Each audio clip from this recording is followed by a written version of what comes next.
Hello, my dear. Rhonda Constant, your favorite hometown medium, physical energy healer, oracle card advisor, paranormal investigator, voice for your loved ones. How are you today? I don't remember if I've done a reading for you before, so I do so many I can't remember what I ate yesterday. So I like to explain real quick how this works. I see, hear, feel, sense, know. They talk to me, but they also show me pictures, and I call it spiritual charades. I try to describe the picture the best that I can. They never waste a message. There's always a reason for whatever they show or say. So if it doesn't make any sense now, just keep it in mind because you'll either see it later, remember it later, or somebody else will validate it for you later and go, I know what he's talking about. So this is not an exact science. Sometimes you're going to have to stretch it outside the box a little bit, especially names. We kind of stink at names. I better quit saying that. I keep jinxing myself and making it worse. So, he won't give me all the details. He'll give me just enough so you should understand what he's talking about. It's his show. It's his ball game. I leave it up to them within reason. So we're going to talk to your grandfather Newton.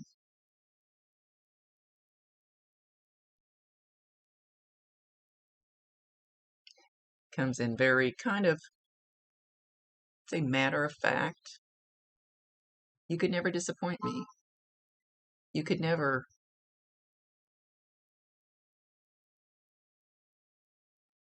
He's showing you stumbling and falling down and stumbling and falling down. Those are just mistakes. He says if you trip over the same thing over and over and over, you trip over it and you fall down, eventually you learn to walk around that spot, to not repeat that boo-boo. He calls it a boo-boo. He says, and that's life. That's not being a bad person. That's not doing things wrong. That's learning. That's life. That's the way it's supposed to be.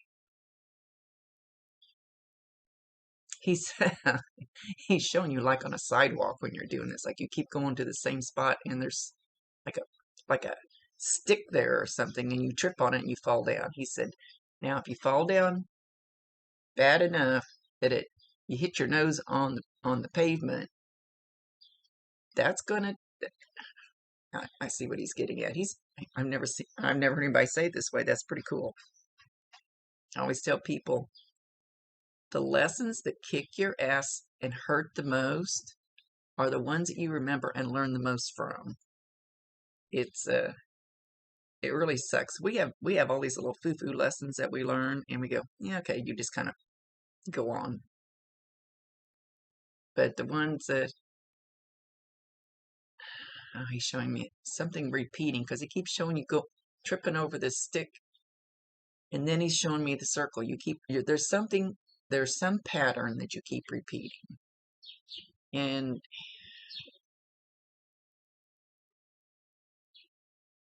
he's saying something about yourself. And I'm not saying it's a relationship or anything, but it's like I used to tell my son, you're picking the same girl with a different face. Every relationship you had is same person, just different body, different face. Kept going around the loop, around the loop, around the loop, till he finally found one that wasn't the same as all those other energies. So, and like I said, it doesn't have to be a relationship. He's saying something about more something inside yourself. I don't know.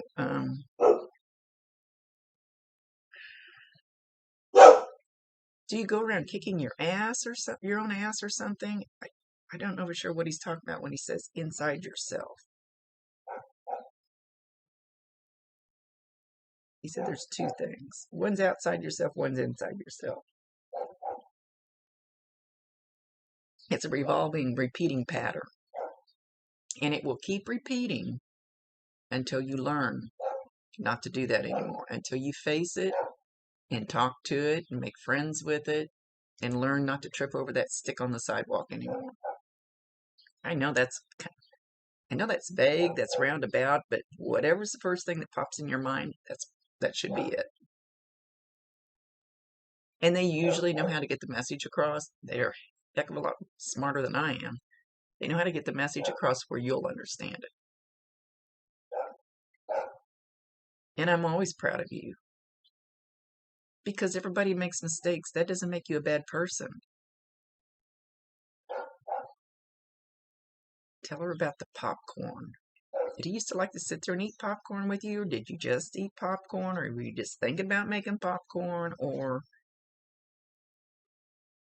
he said, just mention the popcorn. They know best. I trust them.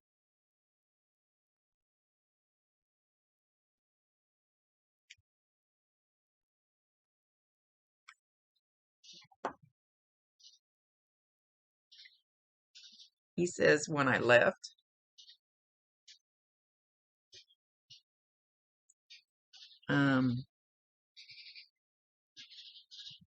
he believes, whether it happened or not, this is what he believes, that everybody thought that he was hurting. But when you get to that point, you don't feel the pain anymore because your body feels it. This is our little car to ride around on earth in. Our spirit, our soul is inside of it. So when we don't need to ride around on earth in our little car anymore, then our spirit and our soul, same spirit and soul, goes back to home. So when we get where we're heading back to home, you don't feel that pain anymore because that's your body feeling it. You're not that body. And I don't know if I explained that right. This is what they've been kind of explaining a lot to me lately. So that means I'm supposed to pass it on. So he said, as far as maybe kind of squirming around or wiggling and people thinking he was uncomfortable, he said actually he wasn't.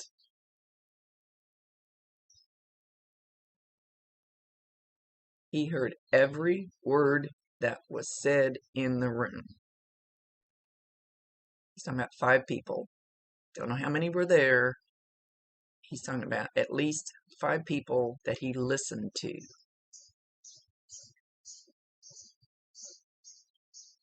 Where you guys didn't think he knew, but it was like his mind was crystal clear.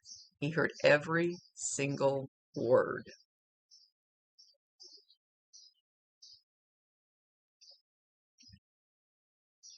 And I do promise, one of those 5 people, ask him to promise to do something. Wait for them or whatever the promise was. He says, I promise. And he says, actually, he wiggled a finger when somebody asked him to promise. And it could have been so slight you wouldn't have noticed it, or you might have just thought he was shifting or, maybe uncomfortable.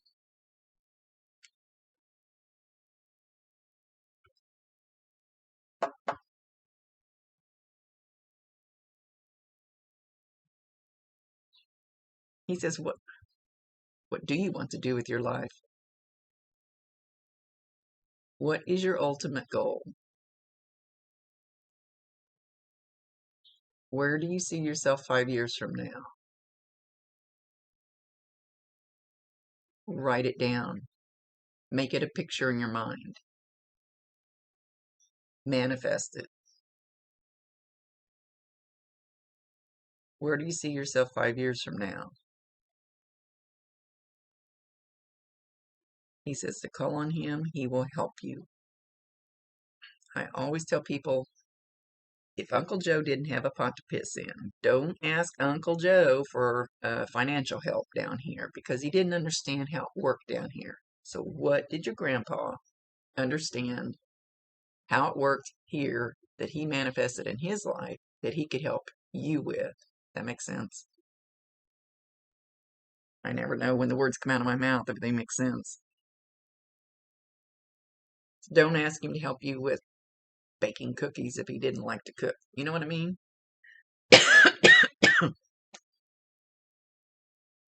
But it's got something to do with like this 5-year goal. So he actually wants you to write it down. If you're anything like me, 1 minute I go, I want a red blouse. No, I want a white one. No, I'd rather have a black one. my guides don't know what the hell I want because all of these little things keep going around. Write it down. Don't make it detailed. Leave the details to them. Leave the details to your dad.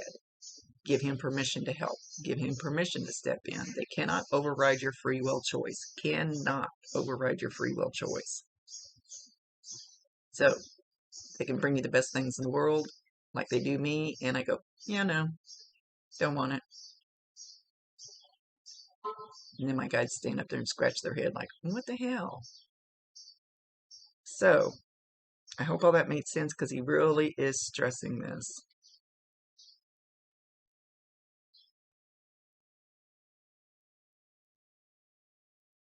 There's something about it's like a recliner or some kind of a chair. He's making me feel like I need a rock. Some kind of a chair that kind of rocks. But he's showing me a recliner that doesn't look like it rocks. So I don't know if maybe he was up and down, but it makes me feel like I want to rock. So whatever, maybe it's when he sat down in this chair, maybe it had a little squeak to it. Or some kind of noise when he sat down or got up out of it. Listen for that noise. Okay, you can hear it in your car, outside, in your house. Doesn't matter where you're at, in a store. Know that noise is him dropping in to tell you that he loves you. Thought he's going to say something. And validate him, acknowledge him, tell him you love him. Ask him to bring you more. He's almost making me feel more like a father figure than a grandfather. And I always say the little lady next door can feel more like a grandmother to you because that's a relationship you have with her than your real blood grandmother clear across the country that you talk to once a year at Christmas. So he's making me he feels more like a father figure to you. Or maybe it's just that you looked up to him for that type of guidance.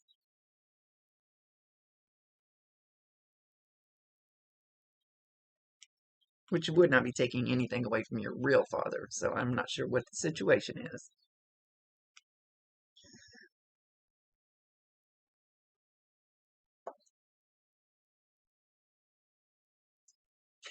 He says, I can tap dance. I can barbecue. I can pretty much do any damn thing I want to. There is no pain up here. None. He goes 0. It's peace. It's love. It's relaxing.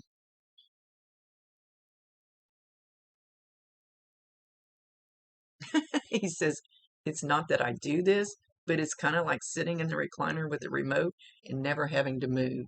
It's not that that's what he's doing up there, but it's that kick back, got the remote, I don't have to worry about going to work. I don't have to worry about fixing the car. I don't have to worry about, got the remote. I can do what I want and just not have any of those worries.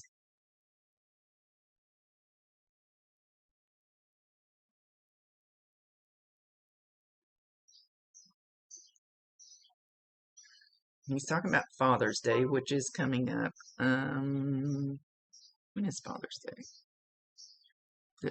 June 20th. And this is what, June 3rd? I don't know why that makes any difference.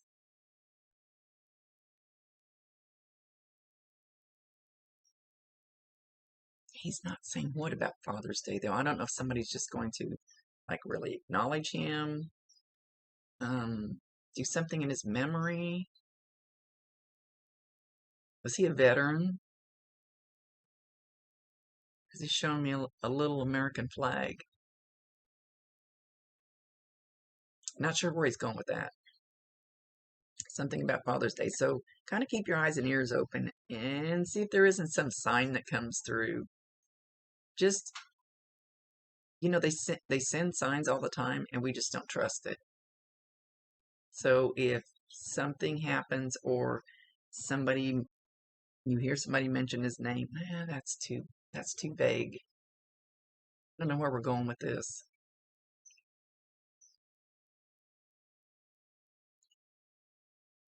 Something about fire, something about barbecuing, something about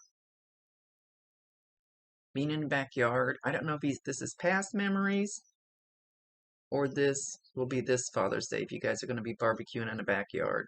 Something about the fire. I don't know if somebody's going to burn the burgers. I don't know where he's going with this. He's not being very clear. So anyway, there's something and he will pop into your mind. Something will happen. You go, that's it. That's it. Make sure you validate him, acknowledge him, tell him you love him, ask him to bring you more. Give him permission if you want him to. That's your choice.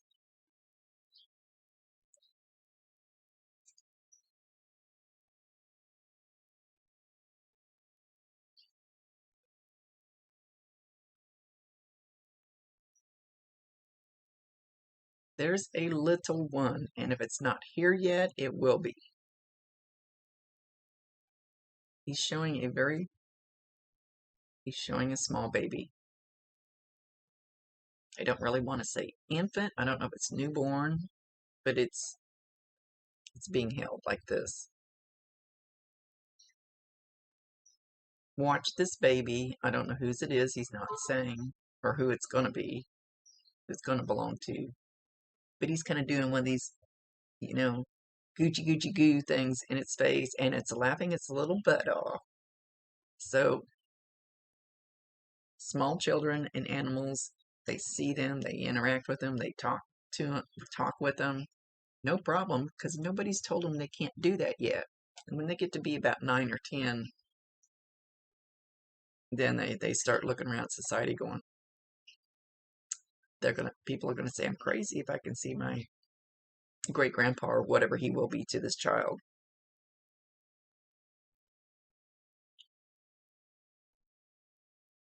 So he will be interacting with this baby. And he will be a very good guardian. Not really guardian angel, but guardian.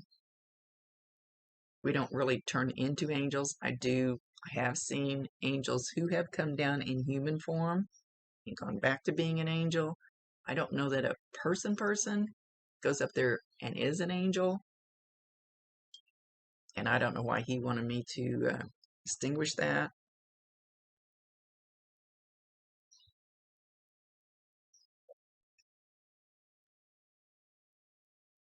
So like I went to this one house to cleanse it. There was tons of spirit in this house. And we got rid of all of them except there was 4 grandparents in there too. Were any of those grandparents an asshole?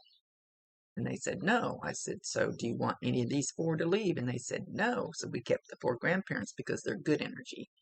They're loving energy. They will look over the little girl that they had and help guide her.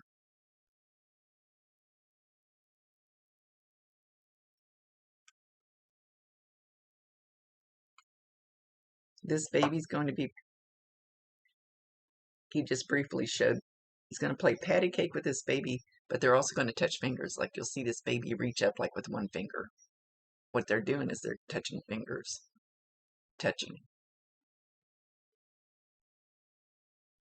So if you see it point in the air and there's nothing there, that's because he's there.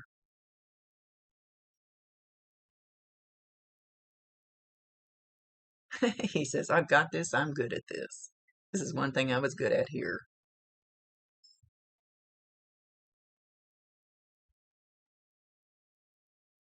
I appreciate that you love me. He says, we find out people's true feelings when we get up here.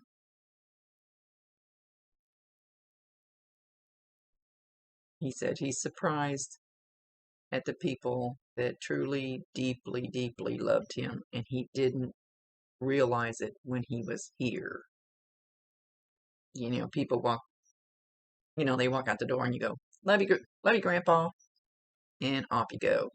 But he really feels it now. He knows the true, if it's, okay, like, kind of like, dude, or I really love you, Grandpa. And I promise you 1,000%, he can hear you, he can see you. Talk to him all you want to, you're not bothering him.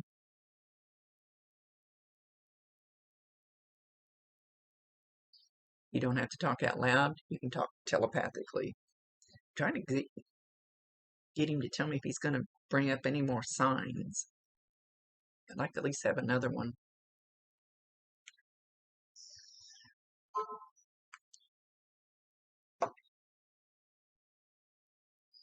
He's sitting behind a steering wheel and he's going like this. But I feel like he's higher up. I don't know if he's in a pickup truck or a diesel tractor trailer, maybe a tractor. He's higher up than just in a little sports car or something. So but he's not showing me the vehicle. It's his show. But he knows what I need to see, what I need to pass on. So I don't know if he's validating if he had something like this or if you have something like this.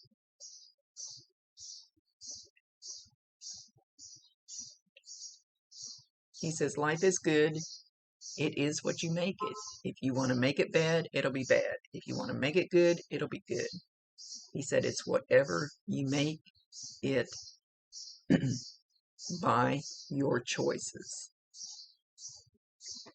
Your choices create your life.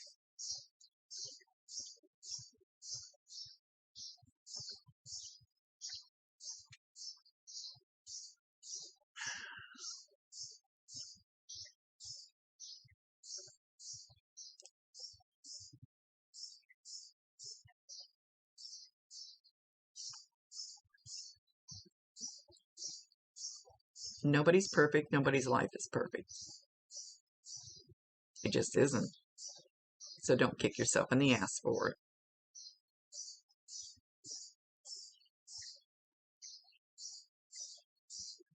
it. He's being a little sarcastic. He says, you find that perfect person, send them up here. We need them. Because send them on up. They evidently belong up here if they're perfect. He's trying to be funny. He's trying to be sarcastic.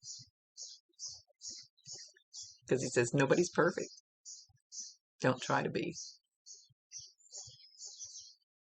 Just try to lead with your heart. Not your head, your heart.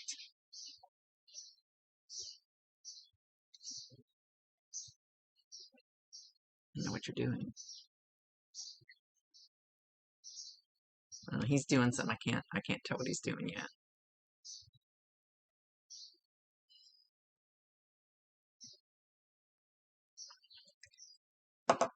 I don't know. He's not showing me anything else except for he's getting low to the floor and he's going like this. So, is that, if you were the umpire at home plate and you were like this, what is that, safe? You take as many ball games I've been to with my grandson. I go, this is your out. This is your safe, I think. He's doing this. He's really like this far off the floor. Did he used to umpire? You umpire? Do you have somebody playing ball? But he's not doing it like, usually they do it like this. You're like fast. He's doing it real slow. I thought he was trying to smooth something out, but there's nothing there to smooth. So anyway, here we go with the charades. They don't always explain everything, but they usually do a pretty damn good job. They get the credit. I just pass it on. Okay. I'm guessing you don't do carpenter work. But he's saying, hold my eyes down to my tape measure. He says, measure twice, cut once. Measure twice, cut once. And then he's showing you jumping with both feet. I have no clue what we're getting at here. Measure twice, cut once. Jumping in with both feet. After you measure twice, then you jump in with both feet. Hopefully you understand what he's talking about. Like I said, he won't give me all the details. He likes your hair. You've recently done something different with your hair. He likes it.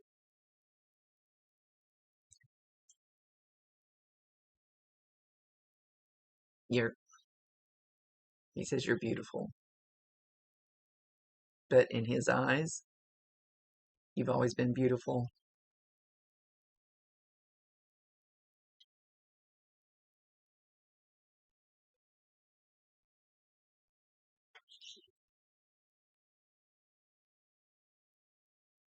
He says he does watch out for you and Mom.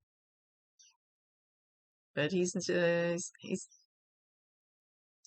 more like, this isn't her reading. We're not really going to go there. Sometimes they will, sometimes they won't.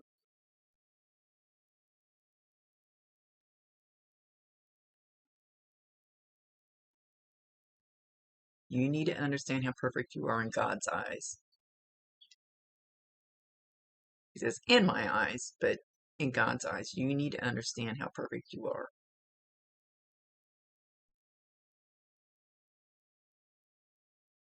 And I always tell people, if you're offended by the word God, call him George. There's a creator, there's a something, source, whatever you want to call it. George, I don't care. He says you're perfect in his eyes and mine.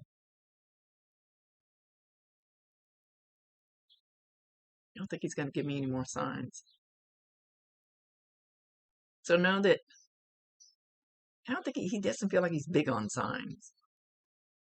Like he just comes in and like there to make sure everything's okay, walk through the house. He's doing what my dad used to do. My dad used to go to his sister's house and he would walk in, open the fridge, open the cabinets, like he was looking for something to eat. But what he was doing was looking to see if they had enough food in the house. My cousins told me that later after he passed. Because he always went in there and started opening cabinets and the fridge and stuff. He said my dad always did that. Wanted to make sure they had enough to eat. So that's kind of checking in on you that he does, making sure everything's okay. Don't be afraid to ask him for help. If he can't do it, he'll find somebody up there who can. But then you have to be open for whatever comes in front of you. I mean, there's your free will choice. If they bring you something, you ask them for something, and then a couple days later, you get a phone call from somebody out of the blue or run into somebody in the store and they go, let's say you're looking for a job. And this person goes, hey, you should come work where I'm working. Then it's up to you to take that step. That's your free will choice. They can bring you that stuff that you just asked for, but you have to take the physical steps to do it. It won't just, I asked for it, it's falling in my lap. I asked for a certain truck. 6 months later, drove down the street. There's a car lot 4 blocks away from me. There sat 2 of them, side by side, the colors I asked for.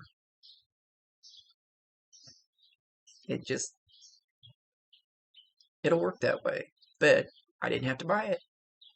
But I bought one of them. I literally slammed on the brakes in the middle of the road. But that was my free will choice. Do I go in and spend my money or go on by? So that's what he's getting at. Asking for help. If it's on your life path, if it's in your best interest, then keep your eyes peeled for it. He loves you very much. You know, he's going like this, like he's a mother hen gathering in all his little chicks. So there's a bunch of you. There's a handful of you that he's kind of putting his arms around. His brood. He says, I love you all. And I appreciate the love that I now know more than I knew down here. And I look at it with different eyes now. And he got very soft when he said that.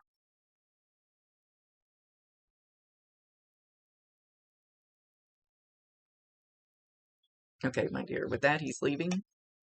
So he's a very sweet man, very loving.